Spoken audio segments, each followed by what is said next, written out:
sini saya akan menjelaskan tentang nilai, sikap, dan kepuasan kerja kami dari kelompok 4. Nilai. Pengertian nilai.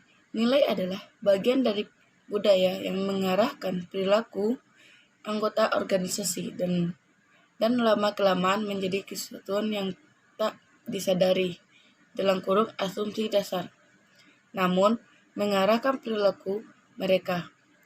Nilai menurut Gibson adalah ide-ide masyarakat tentang apa yang benar dan salah, seperti keyakinan bahwa meyakini seseorang secara fisik tidak bermoral. Sikap. Sikap adalah merupakan cerminan dari efek budaya yang ada pada individu. Sikap didasarkan pada nilai-nilai dan keyakinan, mengekspresikan dan perasaan personal dan mempengaruhi perilaku mereka. Sikap adalah perasaan positif atau negatif tentang orang atau peristiwa. Sikap mewakili kelompok, kepercayaan, penilaian, perasaan, dan tujuan perilaku terhadap seseorang, objek, atau peristiwa. Dalam kurung disebut objek sikap. Sikap adalah penilaian, sedangkan emosi pengalaman. Dengan kata lain, sikap melibatkan penalaran logis dasar, sedangkan emosi keprosesi sebagai peristiwa. Biasanya tanpa kesadaran kita. Komponen sikap yang pertama ada affective component, yang kedua cognitive component, yang ketiga behavioral component. Tipe-tipe sikap: kepuasan kerja, keterlibatan kerja, komitmen pada organisasi. Assalamualaikum warahmatullahi wabarakatuh. Baiklah, saya Roflis dengan NIM 37114. Saya akan melanjutkan pembacaan presentasi dari kelompok kami, yaitu poinnya kepuasan kerja.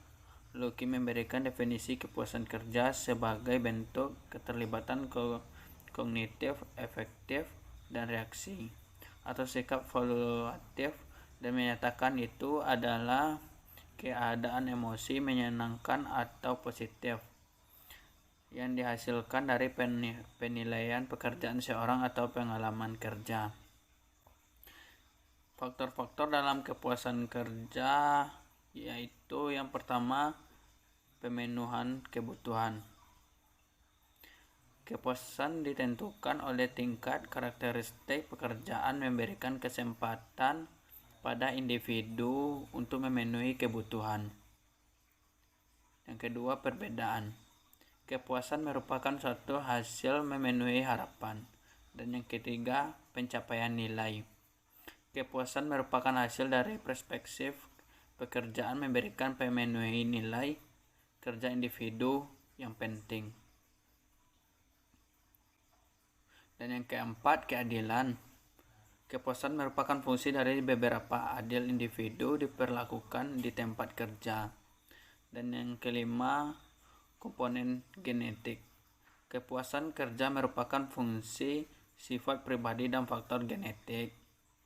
Hal ini menyeratkan perbedaan sifat individu mempunyai arti penting untuk menjelaskan kepuasan kerja di samping karakteristik lingkungan pekerjaan. Dan dampak-dampak kepuasan dan ketidakpastian kerja. Yang pertama, dampak terhadap produktivitas, dan yang kedua, dampak terhadap ketidakhadiran dan keluarnya tenaga kerja. Dan yang ketiga, dampak terhadap kesehatan. Sekian pembacaan presentasi dari kelompok kami, dan jika ada kesalahan kami mohon maaf. Kami akhiri dengan membaca Assalamualaikum warahmatullahi wabarakatuh.